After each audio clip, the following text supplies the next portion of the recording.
आप क्लिक करो, ये काटने लगा। आप जो भी बोलोगी मुझे काट हो जाएगा इस तरीके से।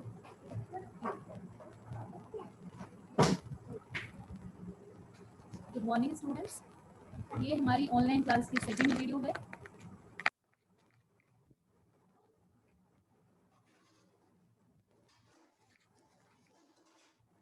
गुड मॉर्निंग स्टूडेंट्स, ये हमारी ऑनलाइन क्लास, ऑनलाइन मोड हमारा सेकंड क्लास है।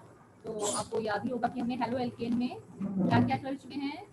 प्रीवियस स्लाइड, अभी तक हमने क्या क्या कवर कर लिया है। यस, तो हमने सबसे पहले देखा कि हेलो एल्केन्स होते क्या हैं। तो इसकी सबसे सिंपल डेफिनेशन क्या हो सकती है, यही कि भाई एल्केन्स जिसमें हाइड्रोजन जो है सब्स्टिट्यूट हुआ हो किससे, हैलोजन से। तो बेटा ये हेलो एल्केन्स है। इसी तरीके से हेलो एरीन्स होते हैं जब एरोमेटिक सिस्टम में जो हमारा C6H होता है उसमें अगर H जो है कोई क्लोरीन या आयोडीन ब्रोमीन इन सब से जो है सब्स्टिट्यूटेड हो। तो बेटा इसमें हमने पिछली क्लास में देखा था कि हम हेलो एल्केन्स को क्लासिफाई कैसे कर सकते हैं। तो हमने देखा था कि भाई एक तो ये क्राइटेरिया हो सकता है कि किसी एल्केन में कितने हैलोजेंस हैं, तो मोनो हैलोजिनेटेड है ना, या डाई हैलोजिनेटेड या पॉली हैलोजिनेटेड, हमने ये देखा था। उसके बाद बेटा हमने ये भी देखा था कि अगर sp3 कार्बन हो और उसके साथ अगर हैलोजन जुड़ा हो तो उसके बेसिस पे हमारे पास क्या क्या एग्जांपल्स थे। हमने देखा था टर्शरी था, सेकेंडरी था, प्राइमरी था, ठीक है। और हमारे पास बेंजाइलिक भी था जो कि हमारा sp3 कार्बन और sp3 हाइब्रिडाइज्ड कार्बन के साथ हैलोजन लगा है। दूसरा बेटा हमने देखा था कि कार्बन और हैलोजन का जो बॉन्ड है उसमें कार्बन हमारा sp2 हाइब्रिडाइज्ड हो। तो इसमें हमने क्या देखा था बेटा, इसमें हमने जो हमारा sp3 में एलाइलिक भी था, लेकिन इसमें हमारा विनाइलिक होगा और एराइलिक होगा, ठीक है बेटा। उसके बाद हमने नॉमेनक्लेचर देखा था। तो नॉमेनक्लेचर में इनके लिए कोई जो है विशेष नए नियम नहीं है, जो हमने IUPAC के रूल्स डिस्कस किए थे उसी बेसिस पर वही सब हमें क्राइटेरिया फॉलो करना है कि लॉन्गेस्ट चेन होगा, ठीक है। उसके बाद जो है हमें देखना है लोएस्ट सम रूल देखना है, सब्स्टिट्यूशंस देखने हैं, और इस तरीके से ये हमने कर लिया था। उसके बाद बेटा अगर हम आज के टॉपिक में देखें, आज के टॉपिक में क्या है, तो आप लोग देखेंगे आज हम बहुत ही एक इंटरेस्टिंग और बहुत ही सिंपल सा टॉपिक पहला हमारा इसमें आता है। पहला तो ये आता है कि nature of CX bond, nature of CX bond. देखो बेटा, पहली चीज तो आप लोग ये जान लो कि जब भी कभी इलेक्ट्रोनेगेटिविटी डिफरेंस होता है तो उनके बॉन्ड में इलेक्ट्रॉन का जो डिस्ट्रीब्यूशन होता है वो थोड़ा पोलराइज्ड होता है। तो किसकी तरफ जो है इलेक्ट्रॉन डेंसिटी आपको ज्यादा मिलेगी, बिल्कुल सही बात। तो जो हमारा ज्यादा इलेक्ट्रोनेगेटिव एलिमेंट है यहाँ पे हमारा हैलोजन है। तो ये अगर हमारे पास कार्बन के बॉन्ड्स हैं तो आप देखोगे कि इलेक्ट्रॉन डेंसिटी जो है थोड़ा ज्यादा आपको जो है एक्स की तरफ खिंचा हुआ मिलेगा। इस टाइप की हम सिचुएशन को बोलते हैं कि भाई जो कोवलेंट बॉन्ड है ये क्या है, पोलराइज्ड है। And why it is polarised, भाई सेम स्ट्रेंथ तो है नहीं इलेक्ट्रोनेगेटिविटी की, तो जो ज्यादा इलेक्ट्रोनेगेटिव एलिमेंट है वो उसको जो है अपनी तरफ खींच लेता है। उसके बाद बेटा अगर हम देखें, एक तो पहली चीज ये होगी कि भाई ये बॉन्ड जो है आयनिक है, ठीक है। तो कोवलेंट बॉन्ड जो है वो थोड़ा सा पोलराइजेशन की वजह से स्लाइटली इनके ऊपर पार्शियल चार्ज सेपरेशन आपको देखने को मिलेगा। इसका मतलब ये है बेटा कि आपको यहाँ कार्बन पे आपको जो है डेल्टा प्लस एंड आपको हैलोजन वाले एटम पे आपको डेल्टा नेगेटिव देखने को मिलेगा।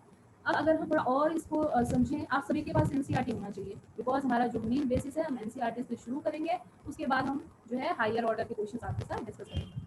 तो अगर हम इसमें एक और चीज देख सकते हैं कि हमारे पास हैलोजन में क्या क्या एलिमेंट्स हैं, बिल्कुल सही, क्लोरीन है, क्लोरीन है, ब्रोमीन है एंड आयोडीन है। हम यूजुअली इन्हीं की बात करते हैं जब भी हम हैलोजिनेशन या हेलो एल्केन की बात कर रहे हैं। तो बेटा एक चीज तो यह आती है कि कार्बन के साथ जो है F लगा हो या Cl लगा हो या क्या लगा हो, Br लगा हो, या हमारा जो है आईडी लगा हो। तो कोई बता सकता है कि इनके बॉन्ड लेंथ किस तरीके से वैरी करेंगे। कार्बन हमारा सेम है, लेकिन अगर हम जैसे जैसे हैलोजन्स को वैरी करेंगे तो इनके बॉन्ड लेंथ पे क्या असर पड़ेगा, बिल्कुल सही। और आप लोग जो है एनसीईआरटी में वैल्यूज भी गिवन है उससे कंपेयर कर सकते हैं कि भाई जो CF है, CF का जो बॉन्ड लेंथ है this is very less than CL, very less than CBr and very less than CI।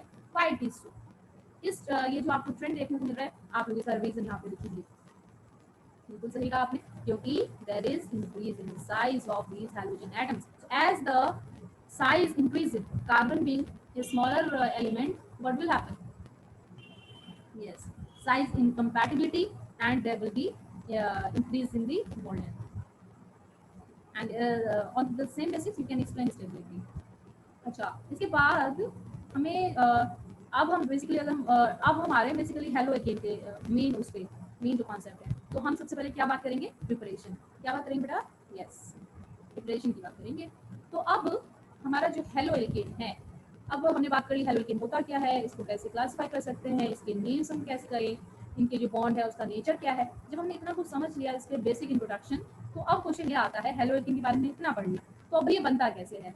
तो हम यहाँ पे डिस्कस करेंगे प्रिपरेशन ऑफ हेलो एल्केन्स। अब देखो बेटा इतने सारे मेथड हैं, ठीक है, तो इसीलिए आप बहुत ही ध्यान से एक मेथड देखना, क्योंकि इसमें आपको ये जानने को मिलेगा कि कौन सा मेथड ज़्यादा इफेक्टिव है और कौन से मेथड के क्या क्या ड्रॉबैक हैं। तो किसी पर्टिकुलर कंडीशन में हम वो यूज़ करते हैं, वो नहीं कंडीशन में हम दूसरा कर सकते हैं, इसलिए कई सारे मेथड को जानने की जरूरत है। तो let's start. Now I will change my colour of the pen colour.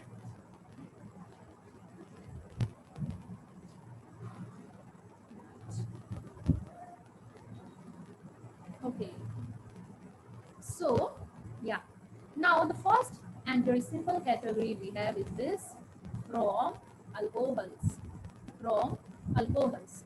Okay, तो अब हमने जब बोला कि from alcohols, तो आप लोग मुझे बताएंगे आप अल्कोहल का मतलब क्या है भाई, इसके साथ कौन सा जो है फंक्शनल ग्रुप लगा है, ROH।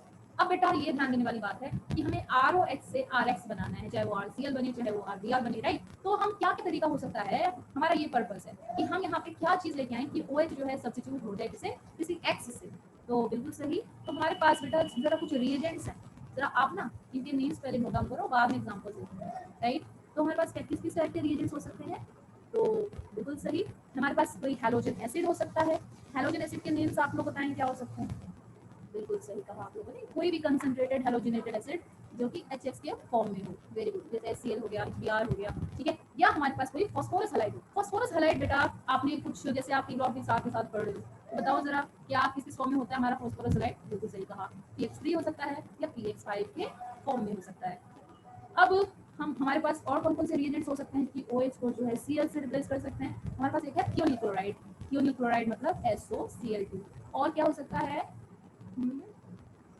जी हाँ, एक हमारे पास तरीका ये भी है कि हम रेड फास्फोरस के प्रेजेंस में किसी भी हैलोजन को ले, Cl या Br की मैं बात कर रही हूँ, तो ये क्या करेंगे आपके जो है इसको सब्स्टिट्यूट कर देंगे। तो now let's start with example. तो बेटा देखो सबसे पहला एग्जांपल हमने बोला कि हैलोजन एसिड के साथ हो सकता है, बिल्कुल हो सकता है। अब देखो हमारे पास ROH है, ठीक है, कोई भी हमारे पास अल्कोहल है, और अगर हमने इसमें सपोज HCl डाल दिया which is concentrated halogen acid, तो बेटा और ये तो ZnCl2, अच्छा ये और यहाँ पे ZnCl2 की क्या रिक्वायरमेंट हो सकती है, व्हाई इट इज रिक्वायर्ड, जी हाँ, ये वाटर को रिमूव करेगा, इसके डालते ही जो है हमारा वाटर रिमूव हो जाएगा, ये हमारा हो जाएगा RCl एंड ये बनेगा हमारा वाटर। सेकेंड बेटा इसका एग्जांपल देखेंगे सभी लोग ध्यान से, हाँ, तो ये क्या हो सकता है ROH प्लस हमने इसमें क्या डाला है NaBr, वेरी गुड। अच्छा ये भी अभी जरा हम इस पे आते हैं, हमने आप बोलोगे कि इसमें तो ग्रुप रिएजेंट्स के नाम नहीं बताया, तो क्या ये जो मैंने ऊपर लिखा है डिफरेंट है या सेम चीज है, जरा इसको देखो। तो बेटा ये क्या बनाएगा RBr plus NaH SO4 plus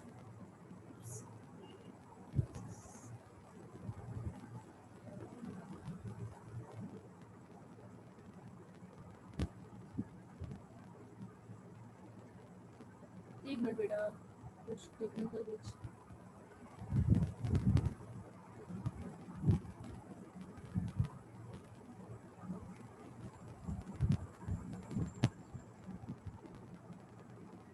okay. अब देखेंगे बेटा इसके साथ क्या निकलेगा, वाटर निकलेगा, आप लोग लिख लीजिए, हाँ बिल्कुल लिख लीजिए, जी हाँ, इसके साथ बेटा हमारा क्या निकलेगा वाटर। अब मुझे ये बताओ कि ये रिएक्शन कैसे हुआ होगा, जी NaBr है H2SO4 है, तो रिएक्शन किस तरीके से हुआ है भाई, H2SO4 हमने डायरेक्ट क्यों नहीं डाला, ओके पहले इसलिए कि इसमें कोई हैलोजन नहीं है, तो क्या क्या हैलोजन आता है आर्गन के साथ, बिल्कुल सही, NaBr यूज किया हमने, ओके। हाँ हम ये चाहते हैं भाई NaBr अगर हमारे पास है तो कोई तो ऐसा साथ में कोई रिएजेंट हो जिसके साथ जो है सोडियम जो है बहुत ज़्यादा स्टेबल कंपाउंड बनाता हुआ निकल जाए, तो NaHO4 है फिर उसके साथ वाटर निकल जाएगा, इसलिए हमने इसके साथ ऐसे यूज किया।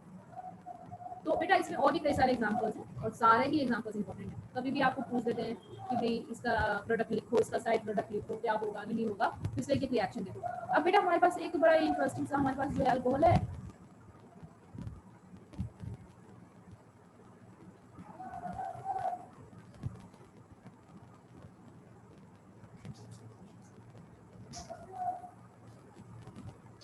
ओके, अब हमारे पास आया, इसको निकालो।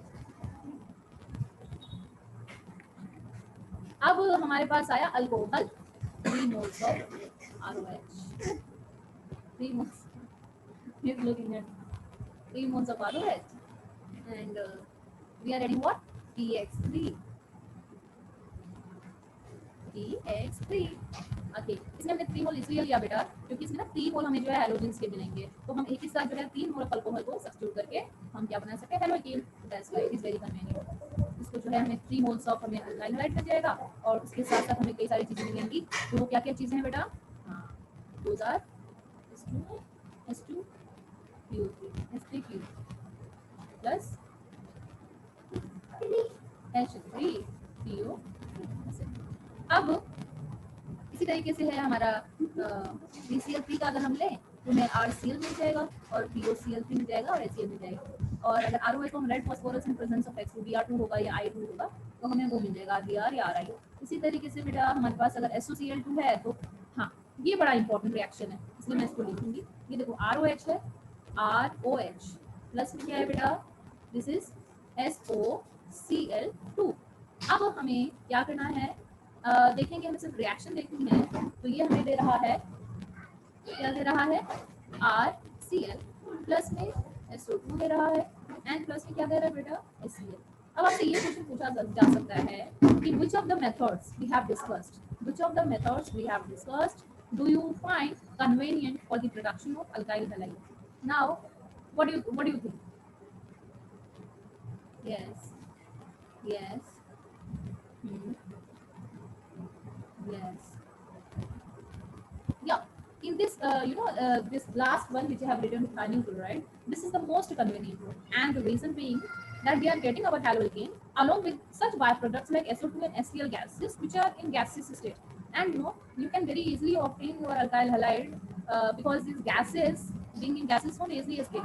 So basically we actually end up to get very pure alkyl halide.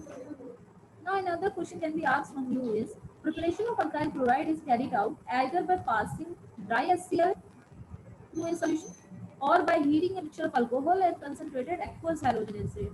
Why it is so? Why alkyl halide is prepared by passing dry HCl or by heating a mixture of alcohol with concentrated aqueous halogenous rate? Why it is so?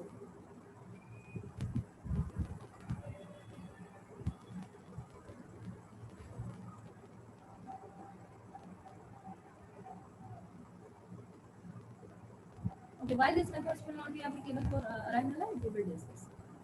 Now dear students, now you can see that this was our first method in which we obtained from alcohols.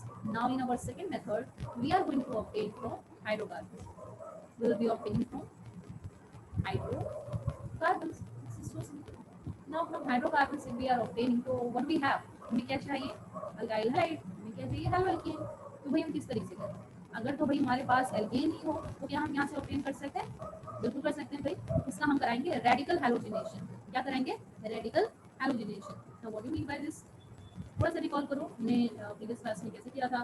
तो पता है कि जो है being saturated molecule, it it can only undergo substitution reaction, right? So for substitution reaction also, carbon hydrogen bonds are very strong bond. So it is you cannot easily break it. It will require the energy of sunlight, right? So H is fast and then homolytic fission occurs, right? So free radicals are generated. First of all, it is initiated with the breakdown of some halogen. Suppose it is Cl2. So in presence of H sunlight, it will first be broken down into Cl free radical and Cl free radical, and then it will further go and break the bond between CH, and there will be so many free radicals generated, and then there will be cascade of reaction. One free radical will attack on some other bond and it will generate free radicals. So there will be so many free radicals, and there is possibility that any of the two free radicals, if they combine, if they join, they will form a bond. They will form a bond, and if all the free radicals join together, then there will be formation of new bonds. So of course, this method will not give you pure haloalkanes, but yes, you will get mixture of haloalkanes. So, what do we do in this method? it is alkanes, and this can give us haloalkane by the method of free radical halogenation. So in the detail you have read the mechanism of substitution reaction in alkanes, where we discussed in class 11 hydrocarbon chapter, initiation, propagation, and termination. Now here we will just write the reaction.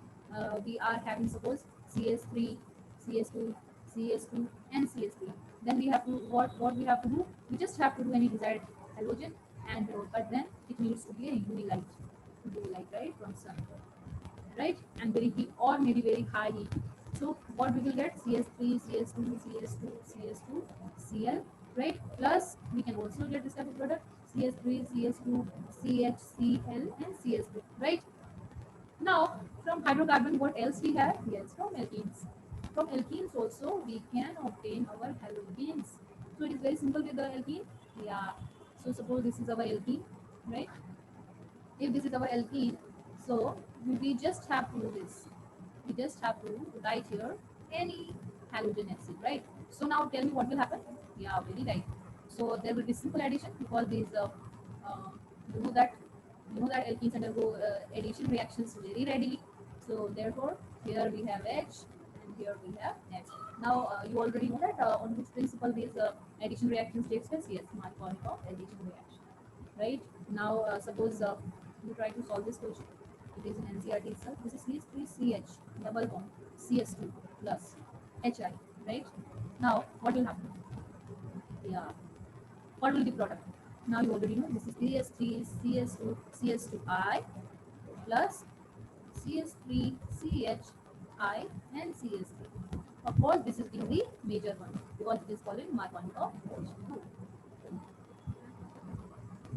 Now with our third method, we have yeah, and again from alkene only we can uh,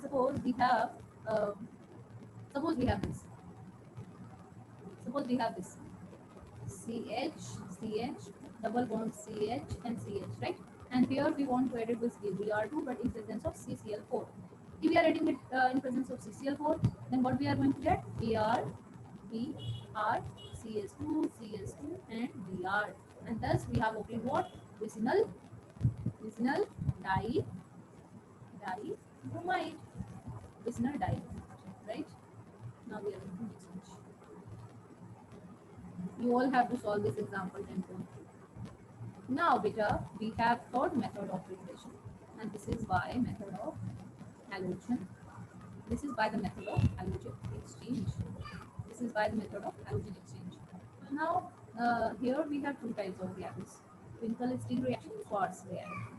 Finkel-Steen reaction is particularly used to obtain alkyl iodide, and Schwarz reaction is specifically used to obtain chloroalkanes, right? So that's why we do it very uh, let's do it easily. This is Rx, and when we are making it react with sodium iodide, right? So this is giving us what? This is giving us alkyl iodide. What we will obtain? Yeah. Now, question can be asked: why we are using sodium iodide? Yeah. Why we are using sodium iodide? Because see, NaX, and this X needs to be more reactive than Na. It could be Cl, right? So NaCl bond is much preferably bond than NaI.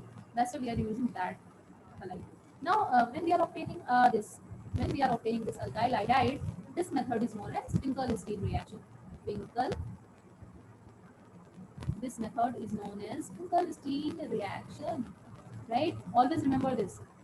This is from the method of halogen exchange, we are obtaining fluoro alkane and iodoalkane, right? So iodoalkane is obtained by Finkel-Steen reaction, and now let's see. Now here we have CS3Br, right? And here we have AgF, and here we are going to what? Here we are going to obtain RF, right? And plus we will be obtaining what? Plus will be obtaining what? Very right. We are obtaining AgBr. Now this method is beta Schwarz reaction. Which method is this?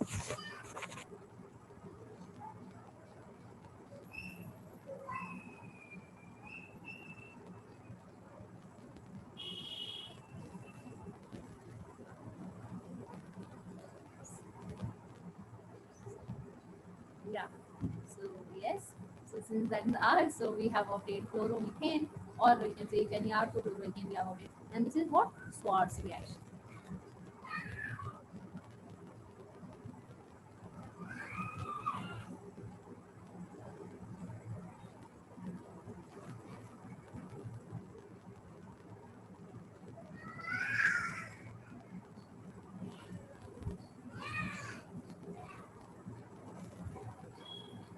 Okay, now the question can be asked.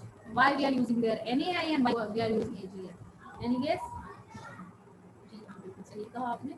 Sodium highlight मान से easily बन सकता है, और जब हमने specific कर दिया RBr तो जो है AgBr जो है ये कंपाउंड ज़्यादा स्टेबल है, इसीलिए हम इसको यूज़ करते हैं. और हमेशा केमिस्ट्री में ऐसे रिएक्शंस आपको देखने मिलेंगे जो इकोनॉमिकल जो है ज़्यादा एड दें और अवेलेबिलिटी ज़्यादा अवेलेबल रिएजेंट्स होंगे उसको जो है यूज़ किया जा सके. तो बेटा अब हमने ये चीज़ तो देख लिया कि भाई हेलोजेंस कैसे बनते हैं. Now in our topic, in our chapter, there is another name also. What is that? Halogens. So beta, now we will see what is halogens are.